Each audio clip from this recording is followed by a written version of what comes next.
한번 따라해 보겠습니다. 하나님 축복의 기회를 놓치지 않으려면, 다 같이 한번 해보겠습니다. 하나님 축복의 기회를 놓치지 않으려면. 자, 우리 앞의 내용들을 잠깐 기억하면 유대인 암살단들이 바울을 죽이기 전에는 먹지도 마시지도 않겠다 하면서 테러 음모를 모의하죠. 그래서 바울을 유대인 공회에 낮에 불러들이려 하고 오는 길가에서 반드시 죽이겠다라고 음모를 꾸몄습니다. 그런데 그 소식이 놀랍게도 바울의 조카에게 전해졌고, 바울의 조카가 당시 예루살렘에서는 가장 지위가 높은 천부장 앞에까지 가게 되어서 보고를 하게 됩니다. 천부장은 또 그 이야기를 듣자마자 바로 즉시로 그날 밤 9시 경에 예루살렘에서 약 60마일 떨어져 있는 가이사라의 총독 벨릭스에게, 즉 자기가 있는 예루살렘까지를 다 관할하고 있는 최고 높은 자 총독 벨릭스에게 바울을 극비리에 이송하기로 결정합니다.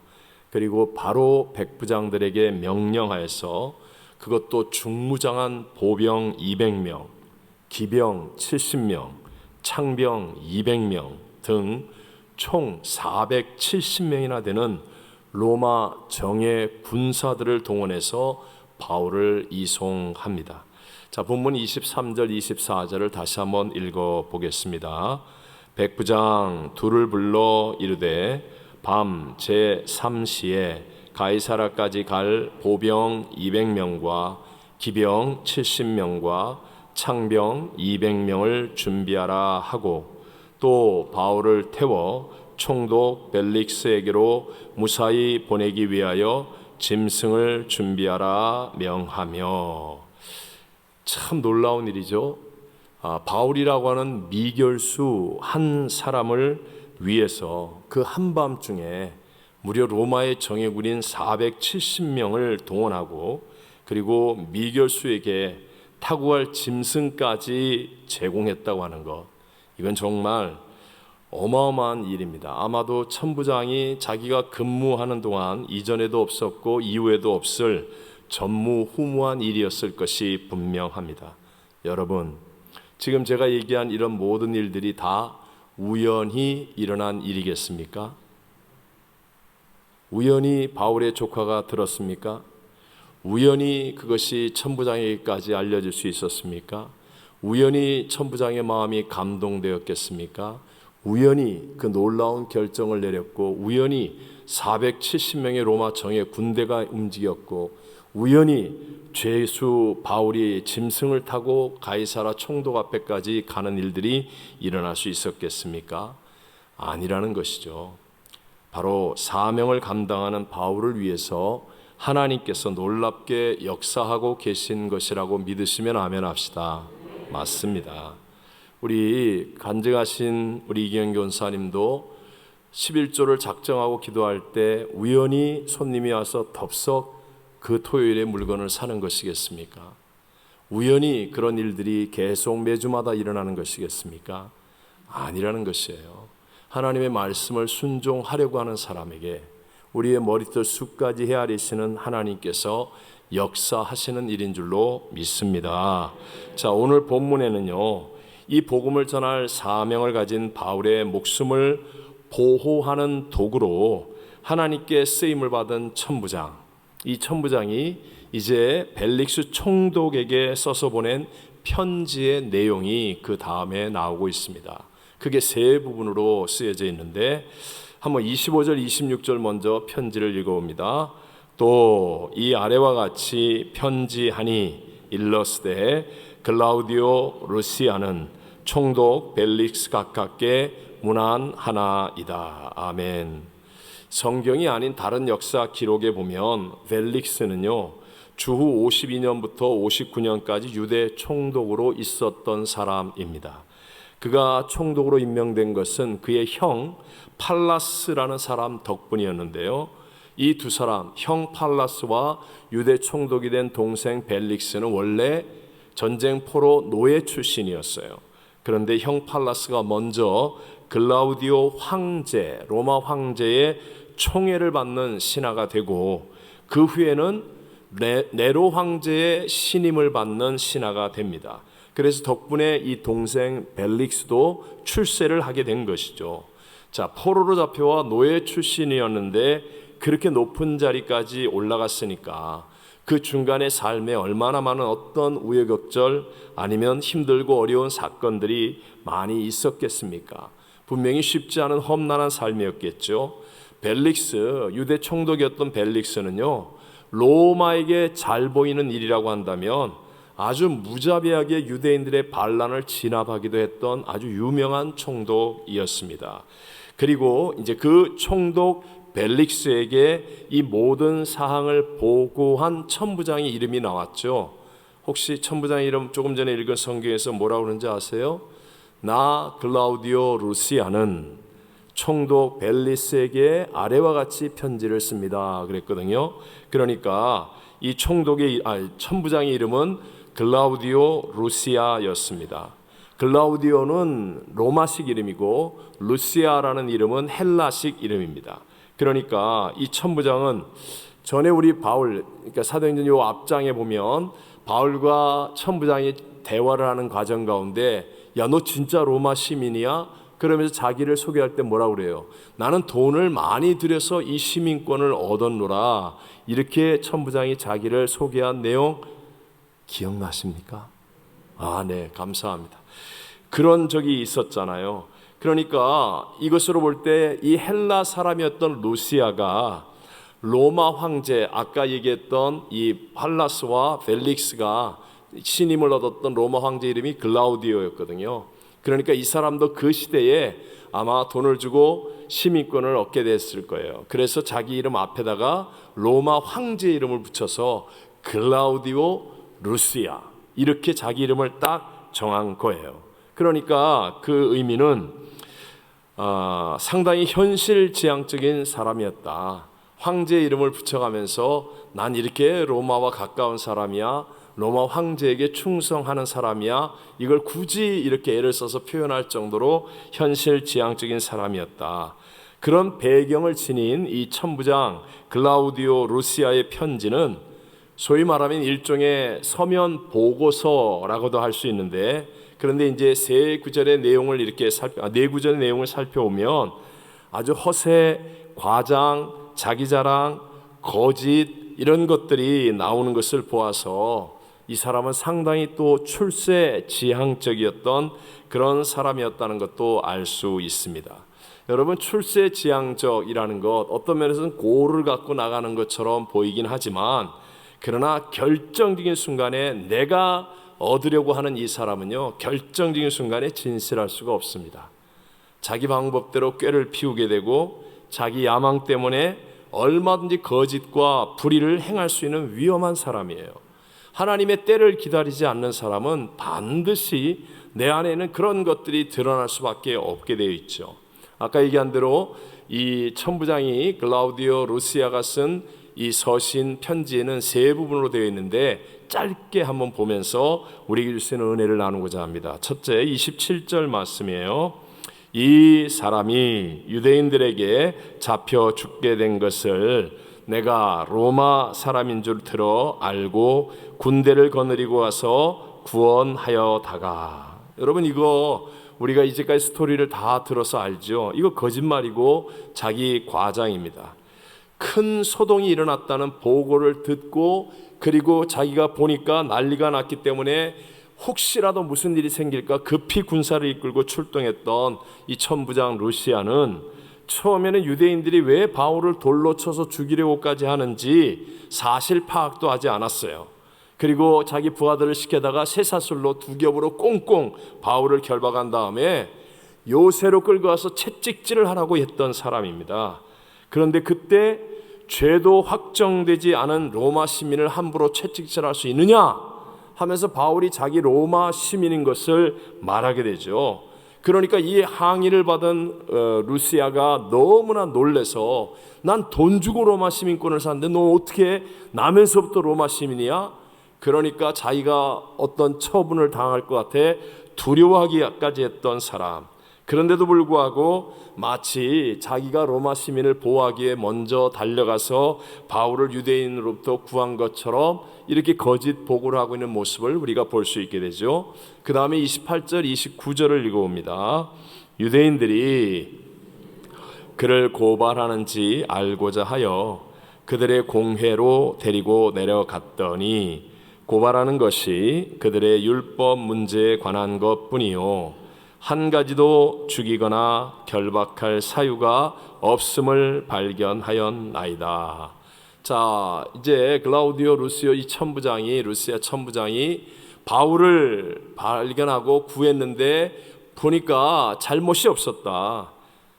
죽일 만한 이유가 없었다. 이렇게 얘기합니다. 그렇다면 당연히 바울을 무죄 석방할 수 있었는데 그렇게 하지 않았습니다. 그것은 바울이 로마 시민이라는 그 케이스를 이용해서 로마 시민의 재판관을 가지고 있는 총독에게 자신의 공로를 드러내고 인정받기 위해서 지금 이용하려고 하는 마음이 가득히 드러나 있음을 우리가 또 봅니다. 또 마지막 30절을 읽어봅니다. 그러나 이 사람을 해하려는 관계가 있다고 누가 내게 알려주기로 곧 당신께로 보내며 또 고발하는 사람들도 당신 앞에서 그에 대하여 말하라 하였나이다 하였더라. 아멘. 여러분, 이 내용 속에서 언제 천부장이 고발하는 사람들에게 총독에 가서 너희들도 얘기하라 이렇게 얘기한 적 없다는 거 우리 다 아시죠? 바울의 조카로부터 유대인들이 로마 시민인 바울을 암살하려고 한다는 모의를 듣자마자 비밀리에 그날 밤 아무도 모르게 바울을 로마의 정예 군대를 다 동원해서 가이사라까지 이송시켰어요. 천부장이 총독에게 편지를 쓰던 이 시간은 아직 바울을 데리고 떠나지 않은 바로 직전의 시간이었어요. 그러니까 바울을 죽이려고 모함했던 유대인들은 전혀 이런 계획을 알지 못한 채 다 자고 있는 시간이었다는 거예요. 그런데도 천부장은 지금 총독에게 자기가 미리 다 조치를 하고 통보를 해준 것처럼 이렇게 자랑스럽게 거짓말을 하고 있죠. 항상 이렇게 출세지향적인 사람은 정확한 진실을 말할 수가 없습니다. 자기의 좋은 것만 생각하고 어떻게든 자기에게 유리한 식으로만 이야기하려고 하기 때문에 그렇습니다. 그래서 언제나 해석할 때 살짝 틀어서 해석을 하고 자기에게 유익한 대로만 생각하게 된다는 거예요. 어떻게든 총독 벨릭스에게 잘 보여서 자기의 공을 인정받고 싶은 이 천부장의 내용. 그런데도 불구하고 하나님은 바로 이런 천부장을 바울을 보호하는 도구로 사용하셨다는 것입니다. 여러분, 여기서 우리가 또 한번 명심해야 될 것, 하나님의 도구로 쓰임 받았다고 악인이 의인이 되는 것입니까? 아니라는 사실을 제발 명심하십시오. 내가 하나님의 도구로 쓰임 받았다고 해서 악인이 의인이 되는 것은 아니다. 당연히 죄인이라도 의인이 될 수 있습니다. 하지만 그것은 내가 하나님께 쓰임을 받았다라는 그 사실에 있는 것이 아니라 오직 예수 그리스도를 통해 죄 사함이 이루어진다는 것을 깨닫고 믿음으로 알게 되고 그 예수 그리스도를 내 마음의 주인으로 영접할 때만 우리가 의인이 될 수 있다는 것을 믿게 되시기를 바랍니다. 그러니까 이 천부장 글라우디오 루시아처럼 아무 생각 없이 지금 자기가 바울을 보호한답시고 했는데 이게 사실 하나님께 쓰임받은 굉장한 일이에요. 왜요? 바울이라는 사람이 워낙 위대한 사람이니까 그를 보호하는 도구로 쓰임받았다는 사실은 정말 기독교 역사에 엄청난 일인 것은 분명합니다. 그럼에도 불구하고 이 사람이 그렇게 쓰임받았다고 의인이 된 것은 아니라는 사실을 우리가 알아야 됩니다. 지금도 교회 안에는 참으로 여러 종류의 사람들을 하나님께서는 사용하십니다. 자, 우리 기도원에 지금 정말 귀중한 본당 리모델링 공사를 하고 있는데 여러 전문인들 또 기술자들 또 그 가운데는 성실하고 열심히 일하는 사람들 여러 종류의 사람들이 있을 거 아니에요. 그래서 정말 거룩한 성전을 아름답게 완공을 했어요. 그렇게 쓰임 받았다고 해서 그분들이 저절로 다 구원을 받는 사람이 되겠습니까? 되겠습니까? 아니라는 거예요. 아니라는 거예요. 우리가 정말 명심해야 됩니다. 천부장은 분명히 하나님의 도구로 쓰임 받았으나 구원받는 하나님의 의인이 된 사람은 아닙니다. 자, 이 천부장을 통해서 우리가 오늘 깨달아야 될 가장 중요한 교훈, 여러분, 지금 이 천부장에게는 얼마나 놀라운 하나님의 축복의 기회가 주어져 있습니까? 정말 2000년 교회 역사상 더 이상 없을 가장 위대한 사도 바울을 직접 만나고 대화를 나눈 사람입니다. 한 번 만난 게 아니라 바울과 개인적으로 이야기도 나누고 바울이 높은 사람 앞에 변증하는 것을 2번이나 제대로 잘 직접 들어보기도 했고, 바울의 언행에 감동도 받았고 바울에 대해서 호감도 가지고 있었고, 그럼에도 불구하고 이 사람은 바울이 전하는 복음을 받아들였어요? 안 받아들였어요? 안 받아들였어요. 안 받아들였어요. 예수님을 영접했어요? 안 했어요? 안 했어요. 확실하게 대답하세요. 예수님 영접했어요? 안 했어요? 안 했어요. 안 했어요. 오히려 바울이 로마 시민이라는 것을 이용하여서 끝까지 자신의 성공을, 자기의 유익을 추구하려고 했던 사람일 뿐이었습니다. 하나님의 어마어마한 축복의 기회가 주어졌는데도 그 축복의 기회를 놓쳐버린 사람이 바로 이 천부장 글라우디오 루시아였다는 것입니다. 제가 사실은 조선일보 한 달에 한 번씩 이렇게 칼럼을 쓰는데, 그러다 보니까 이제 썼어요. 그래서 오늘 설교 때 이렇게 생각이 나서 얘기합니다. 존 백과 토마스 데이빈 포트가 쓴 관심의 경제학이라는 책이 있어요. 표지가 좀 안 좋지만 내용은 안 좋은 거 아니에요. 좋은 거예요. 이 관심의 경제학이라는 책을 보면 인간이 가질 수 있는 관심의 양은 한정되어 있다라고 말합니다. 한정되어 있다. 그래서 여러분, 세상에 정치하는 사람들이 자기한테 불리한 상황이 막 벌어지면 큰 이슈를 터뜨리잖아요.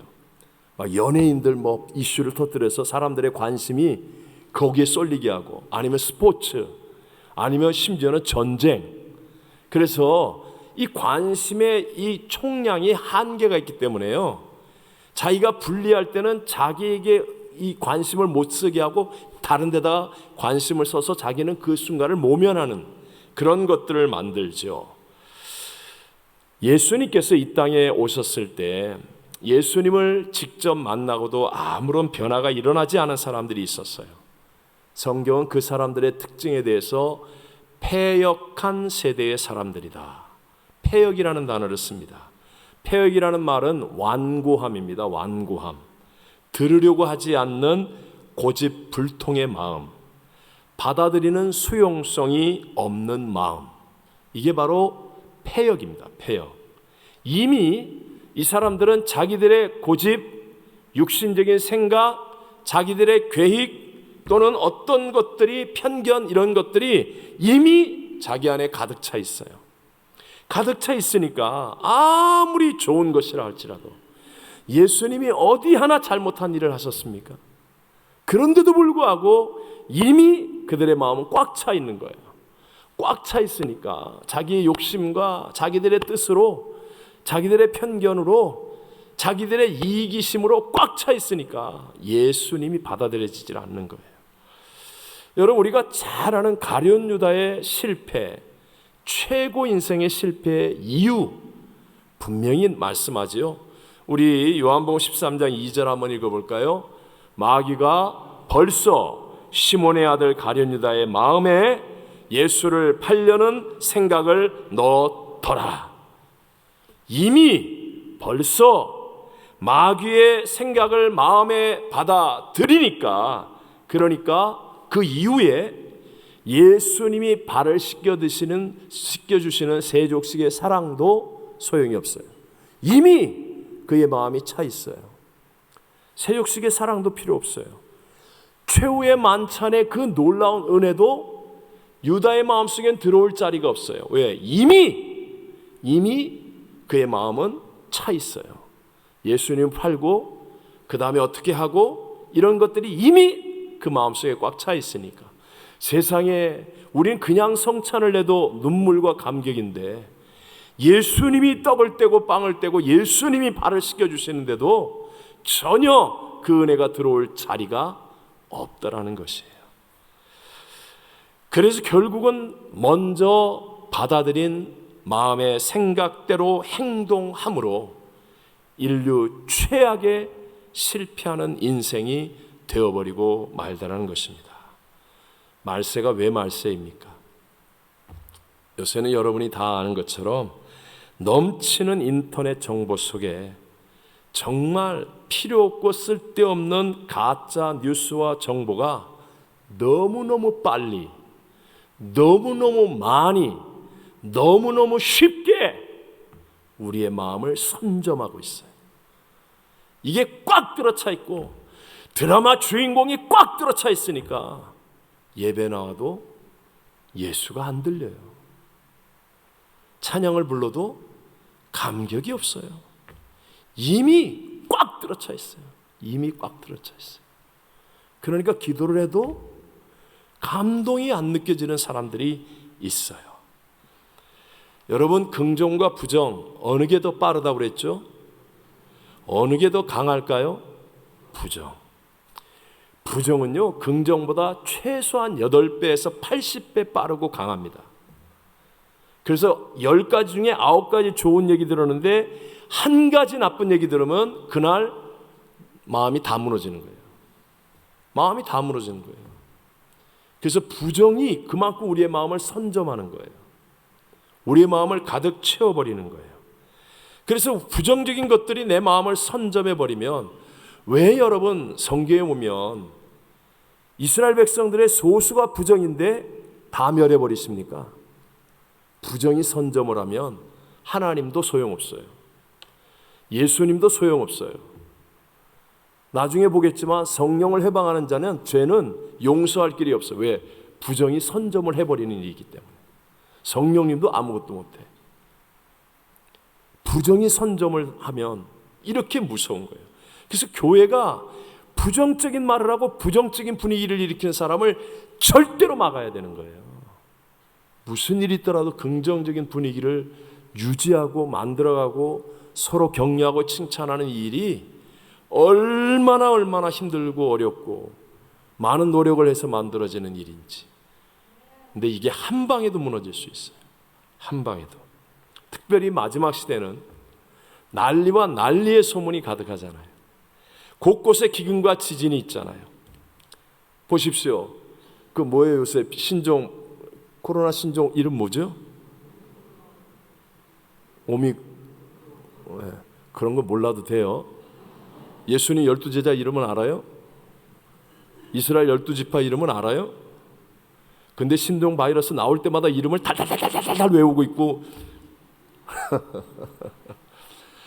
보세요. 온 세계가 오씨 이야기로 가득합니다. 죄송합니다. 여기 오씨 가득합니다. 아직까지 한 명도 그것으로 죽은 사람은 없대요. 그런데도 그 부정적인 두려움이 우리를 선점했어요.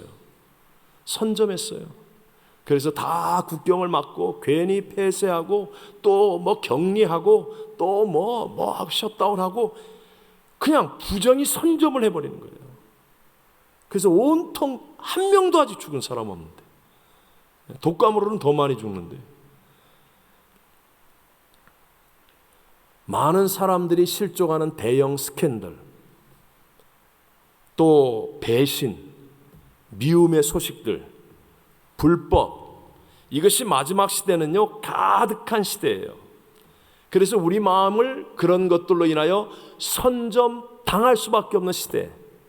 그래서 우리가 어느 것을 선택할 것인가를 분별하고 결단할 수 있는 지혜가 있어야만 하나님의 복을 누릴 수 있는 자가 됨을 믿게 되시길 바랍니다. 아무거나 받아들이면 안 돼요. 아무거나 세상 잡다한 지식이 좋은 척하면서요 잡기에 능하고 무슨 그걸 자랑이라고 그래요. 성경도 못 외우면서. 네? 정말이에요, 정말. 여러분 정말로 명심하셔야 돼요. 자, 하나님이 우리의 믿음의 조상이잖아요. 믿음의 조상, 롤 모델이에요. 본보기로 아브라함을 택하여 부르셨습니다. 근데 아브라함을 택하여 부르실 때 어떻게 합니까? 너희 아비 본토 친척 아비 집을 떠나라. 이게 첫 번째예요. 떠나라. 떠나야 돼요. 세상으로부터, 우리를 부정적으로 만드는 모든 세상으로부터 떠나야 돼요. 그리고 적과 꿀이는 가나안 땅, 하나님이 지시하는 약속의 땅으로 가게 한 다음에, 그 다음에 하나님이 어떻게 하세요? 그 땅 아무것도 없습니다. 새빨갛게 타들어가는 기근의 땅인데 그 땅에서 동쪽, 서쪽, 남쪽, 북쪽을 바라보라. 네가 바라보는 땅을 다 내게 주리라. 먼저 하나님의 비전으로 속사람을 채우는 거예요. 네? 지금 아브라함이 자식도 없어요. 나이도 많아요. 뭐 보약 들고 온 거 아니에요. 그런데도 불구하고 하나님이 밤하늘의 그 중동의 별빛을 바라보며 세어봐라. 하나, 둘, 셋, 넷, 다섯, 끝도 없잖아요. 내 자손이 이와 같이 많으리라. 먼저 하나님의 약속을 선점하게 하는 거예요. 하나님의 비전과 하나님의 약속을 그 안에다가 먼저 채워주시는 거예요. 여러분, 우리 신앙이 왜 안 되는 줄 아세요? 자꾸만 조건과 상황을 먼저 바꾸려고 그러는 거예요. 난 좋은 곳에 가서 봉사하겠다. 나는 조건 이렇게 해주면 내가 뭐 한다. 그 사람은요, 죄송합니다마는 땡입니다. 조건과 상황, 환경, 이게 선점이 아니라니까요. 나는 하나님 한 분이면 됩니다. 네? 나는 사자굴이라도 불풀무라도 나는 하나님이 가라 하시면 갑니다. 하나님이 나의 마음에 선점되어지는 것. 나는 하나님의 약속의 말씀을 붙잡았습니다. 나는 이 말씀대로 될 것을 믿습니다. 그리고 내가 하나님의 말씀, 예수의 영, 하나님의 영, 성령으로 내 마음을 먼저 선점하는 거예요. 채우는 거예요. 그럼 반드시 말씀대로 내가 가는 상황이 바뀌어지고 환경이 바뀌어지고 내 믿음대로 될지어다. 기적이 일어납니다. 이경영 원사님이 지금 작은 가게 어렵게 힘들게 11조 간증을 했지만요, 하나님 말씀이 선점되어져서 나는 하나님이 내 창고에 쌓을 것이 없도록 복을 부어주실 것을 믿어! 라고 이게 마음속에 선점되어지면 환경은요, 따라오게 될 줄로 믿습니다. 정말 됩니다. 하나님은 우주와 만물의 주인이십니다. 근데 우리 마음 속 사람이 하나님으로 선점이 안 되는 거예요. 오직 내 계획, 내 쓸데없는 욕심, 비교하는 마음, 열등감, 거절감, 이런 것들이 내 마음을 사로잡으면서 자꾸 환경 바꿔달라고, 상황 바꿔달라고, 조건 바꿔달라고 하나님께 맨날 기도하는 거예요. 우리 남편 변화시켜달라고, 아무개 변화시켜달라고, 우리 구역장 바꿔달라고, 우리 교구장 좀 어떻게 해달라고. 또 담임 목사, 우리 담임 목사도 좀 제발 그래서 내가 나중에 교부장님들한테 욕 안 먹지. 맨날 그러고 앉아있으면요, 교회를, LA에 있는 교회를 수백 개, 3,650개를 다 다녀도요, 변화 일어날까요, 안 일어날까요? 크게 해보세요. 일어나요, 안 일어나요? 안 일어나요. 먼저 하나님의 말씀에 붙잡혀야 돼요. 기도 속에 성령으로 내 마음이 채워져야 돼요. 어떤 상황이라도. 아브라함이 하셨던 이 방법은 변하지 않는 하나님의 축복의 방법이에요. 환경은 새빨갛게 타고 들어가는 기근인데 먼저 하나님의 비전을 채우고 먼저 하나님의 말씀을 채워라. 그러면 너로 인하여 이 땅이 복을 받고, 복을 받았어요, 안 받았어요? 받는 거예요. 적과 꿀이 흐르는 땅이 처음부터가 아니에요. 아브라함 때문에 적과 꿀이 흐르는 땅이 되는 거예요. 지금까지 세계에서 가장 강력한 민족이 되는 거예요. 아브라함 한 사람 때문에. 저와 여러분이 바로 그 아브라함이 될 수 있다고요. 내 가정에서의 아브라함, 직장에서의 아브라함, 우리 구역에서의 아브라함. 맨날 아무개 때문에, 맨날 이것 때문에 그러지 말고 먼저 하나님을 내 마음속에 하나님의 약속의 말씀, 하나님이 내 안에 주인이 되게 하시는 거예요. 그것만이 내 안에 끊어지지 않는 육신의 죄성을 이길 수 있는 유일한 길입니다. 제가 종종 얘기하잖아요. 믿는 자정의 자녀들은 정말 복을 받는 사람들이에요. 축복의 기회가 누구보다 많은 것은 분명합니다. 그런데요, 때로는 믿는 가정의 자녀들이 복음을 떠나는 사람들 많아요. 목사 자녀들, 장로 자녀들, 권사 자녀들, 집사 자녀들, 교회 안 다니는 사람 많아요. 왜 그런 줄 아세요? 부모님들이 그들의 마음속에 잘못된 것을 선점시켰기 때문에. 아무 생각 없이 애들 듣는 데서, 왜요? 집에서는 아무 생각 없잖아요. 경계선이 없이 부부끼리 얘기한다는 게, 오늘 목사가 말이야, 그 새끼가 말이야, 교회 장로 그 자식이 말이야. 그러니까 딱 아이들의 마음속에 한 번 들은 말은 선점이 되는 거예요. 목사 그 새끼네, 장로 그 자식이네. 딱 선점이 되는 거예요. 그러니까 가다가 뭔가 하나 삐끗하면 에이씨 저거 그냥 떠나는 거예요. 왜 성경에서 가장 무서운 죄가 성령 회방죄라고 얘기합니까? 마태복음 12장 32절 후반절만 한번 읽어보세요. 누구든지 말로 성령을 거역하면 이 세상과 오는 세상에서도 사심을 얻지 못하리라. 제가 두려움을 던져주려고 하는 게 아니고요, 성경의 말씀 그대로. 그 이유는요, 부정적인 것이 사람의 마음을 선점해버리면 그러면 성령도 역사할 수가 없어요.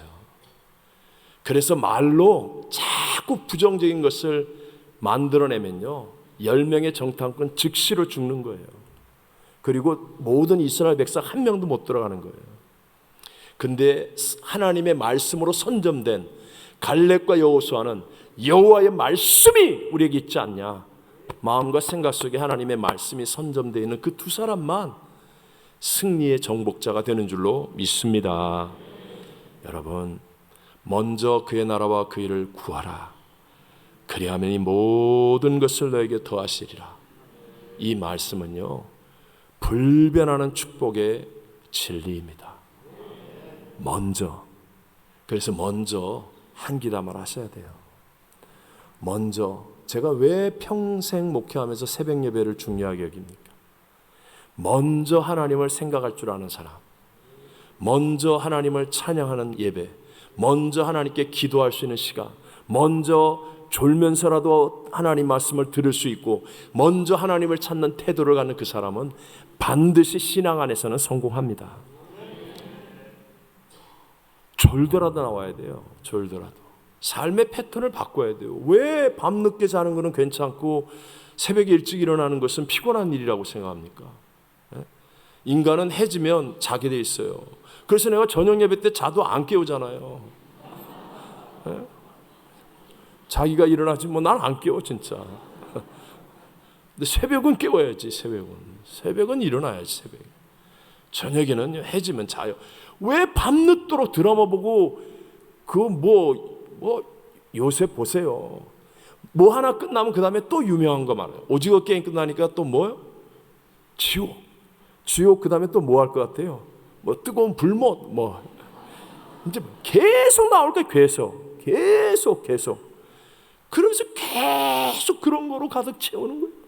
전혀 늦도록 그런 거 보는 거는 괜찮고, 그게 꽉 채워져 놓고 하나님은 나한테 아무것도 역사 안 한다고, 난 예배 나가도 은혜가 안 된다고.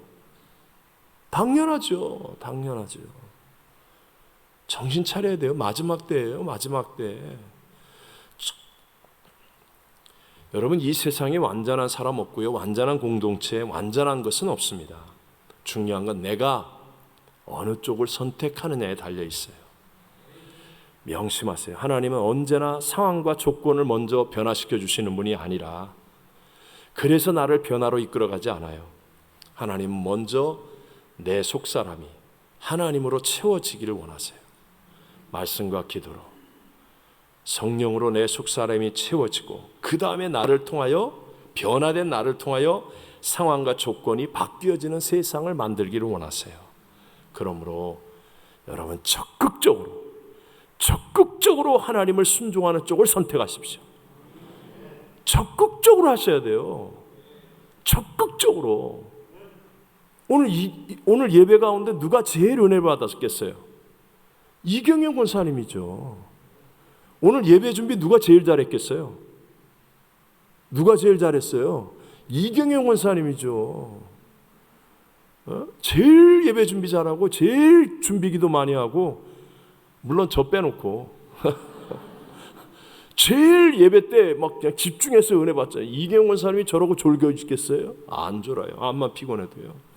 그냥 한마디 한마디가 지금 꿀송이에요. 왜요? 적극적으로 내가 도저히 못할 일인데, 난 지금 때가 아닌데, 그런데도 불구하고 하나님 쪽을 향하여 순방향으로 내 상황과 조건과 상관없이 적극적으로 순종으로 가니까, 그러니까요 하나님으로 채워지는 거예요. 하나님으로. 이게 교회예요. 하나님이 이래 적극적으로. 제가 저번에 새벽 예배 때 한번 물어봤는데 아직도 재직 스무스학사 안 쓴 분 있죠? 내가 손 들라고는 안 할게요.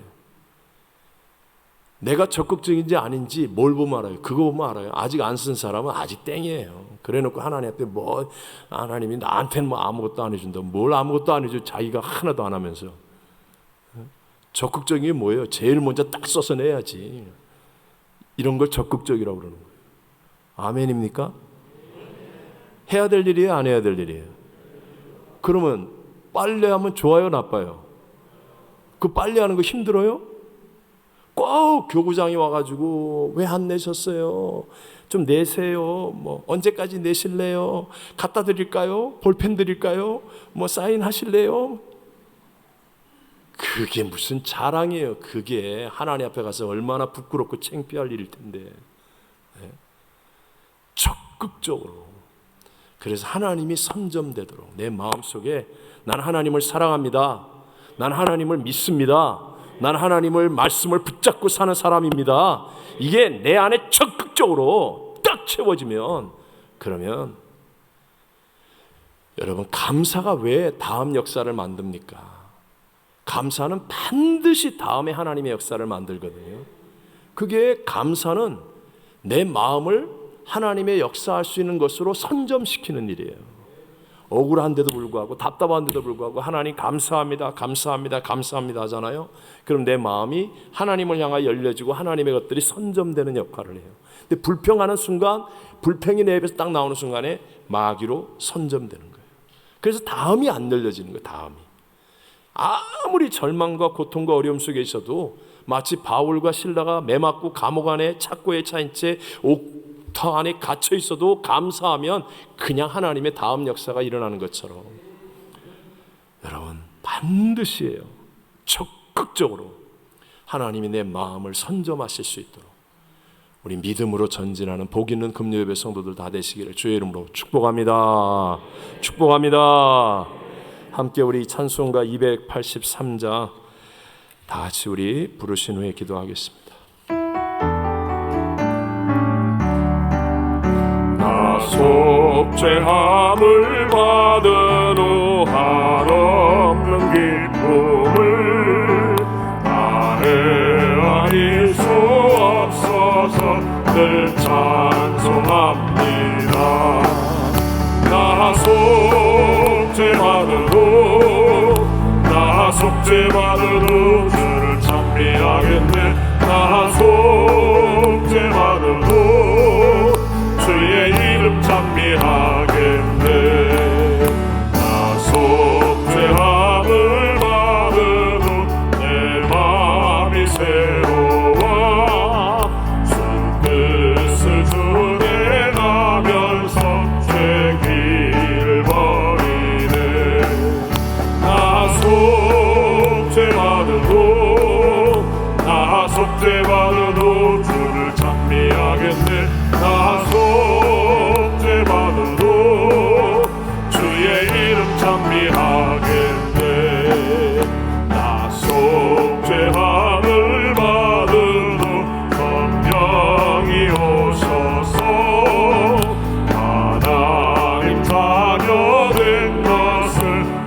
증언합니다. 나 속죄받으로 주를 찬미하겠네. 나 속죄받으로 주의 이름 찬미하겠네. 나 속죄함을 받으로 오열의 공로로 내 주의 은혜 입으리 늘 평안합니다. 나 속죄받으로 주를 찬미하겠네. 나